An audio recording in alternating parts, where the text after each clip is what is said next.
In this video, I'll be showing you how to fix Windows 11 hotspot not working. It's a very simple method, so if you find this video helpful, be sure to drop a like and subscribe.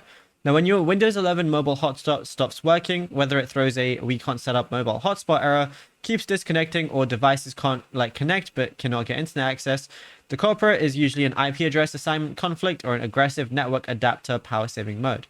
So what we're going to do is press our Windows key and R, and then we want to type in services.msc like so, then press enter.